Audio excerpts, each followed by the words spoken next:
everyone, welcome to my channel. I am Anna. If this is your first time here, welcome. If you are returning to one of my videos, welcome back. And if you're watching one of my videos for the second or third or fourth or fifth time and you haven't subscribed yet, what are you waiting for? Make sure to subscribe. So welcome, happy Tuesday. For the month of December, I continue to talk about mental health over the holidays. How to look after your mental health and well-being this holiday season, in particular with COVID-19 and the challenges that come along with that. So today we're going to talk about a topic that is very dear and near to my heart and I think is of high importance, and that is therapy. We're going to talk about therapy. So first of all, I would like to know what your thoughts are on therapy. Do you go to therapy? Do you have a therapist? Why or why not? What are your thoughts on therapy? Make sure to leave a comment down below because I would love to hear. And let's get started.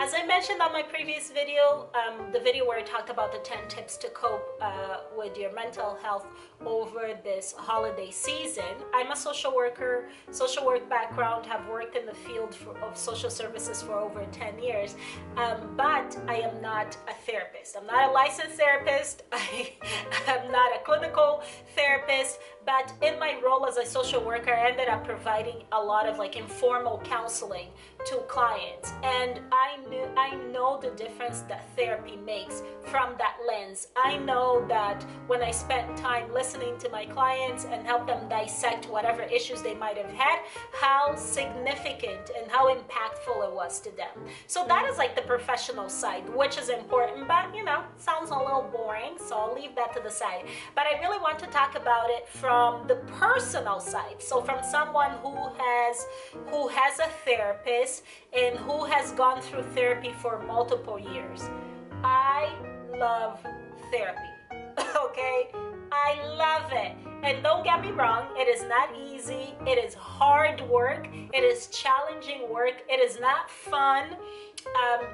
It can be difficult and exhausting. I think of it as having a friend who is really there to listen to the hard stuff or to help me process things that I'm not able to process on my own, or someone who's there to tell me, hey, maybe you acted this way because this thing happened here before and now you're responding to that thing and not really to this situation that is here. I think that everybody should be on therapy. Everybody.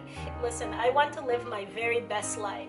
And in order to do that, to live my very best life, to be more assertive, to be more fun, to be more my authentic self, I need a therapist. But as I mentioned, I am not an expert in therapy, okay?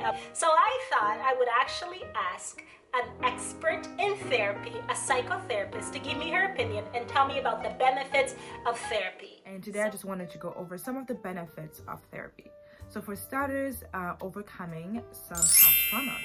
We all might have some either small or significant things in our childhood that are potentially affecting us today in adulthood. Another thing that is important is just getting some coping mechanism. Life in general is stressful, look at 2020 overall, and so you want to be able to gain some insight of what are some good coping mechanisms that work for you.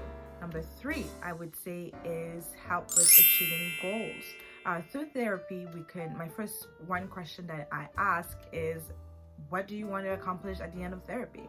Number 4, I would say, would be improve relationships.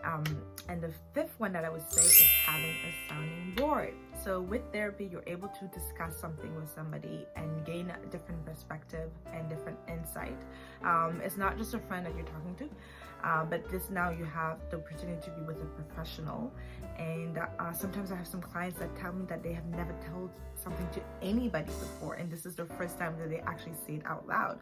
And then you see in their face that they're sort of a bit scared and confused with all the feelings that they're feeling about that situation. So this gives them the opportunity to say it out loud in a safe space with no judgment, with somebody that's just only there here to hear them, support them, and sort of guide them through those feelings and that situation. So if you have watched this video this far, you might as well click the like button. Make sure to give it a thumbs up.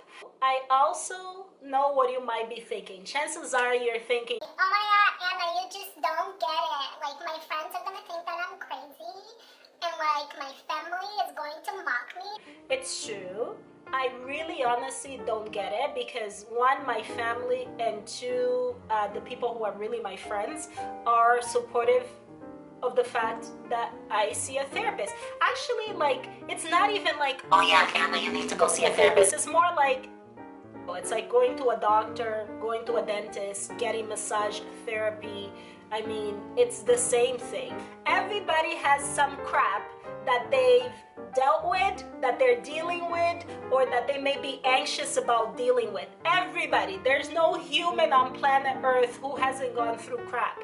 So to have someone sit there and help me process, to be able to sit down and say, hey, here's my crap, take it, help me process, help me get it untangled. It's a whole entanglement. Let me get it untangled and let me live my best life. I don't see it as a big deal. But with that said, not minimizing the fact that to some people it may be a big deal, I asked my friend who is amazing and has their own private practice to let me know what the stigma of therapy are and how people can overcome it. Therapy is a great way to gain better insight on ourselves, move through challenging situations, or process our emotions, or learn new coping techniques. Unfortunately, a lot of people don't reap the benefits of therapy because of the stigma associated with it, like external stigma from society that hasn't quite equalized our mental and our physical health. We may also be driven in our own internal fears of being judged by others or judging ourselves that maybe we're too weak to get through our own difficulties or challenges on our own. So let's start to get educated on what therapy is really about. Get on Google, do some searching, even call a therapist and ask them what they have to offer. Understanding is the first step to break down these misconceptions and myths about therapy and can help us to make better informed decisions around our mental well-being. Last, I will add that it can actually be difficult to find the right therapist. It's like everything in life, you know, like it may be difficult to find the right physician. You may go to 2 or 3 physicians to find the right one, the right dentist, you name it. Trying once and it didn't work, it doesn't mean that all therapists don't work. It's like, you know, if you have one bad doctor, you don't stop going to the doctor for the rest of your life. You find someone who fits. Therapists, like my friend Rosie, are able to provide you with a free consultation. Rosie provides a free 30-minute consultation. So you could call and see if the things you're dealing with is something that she'll be able to help you with. Thank you for watching. As always, I'm wishing you a happy, healthy, and safe holiday season. Don't forget to click the like button and subscribe if you haven't yet. Thanks for watching. Bye.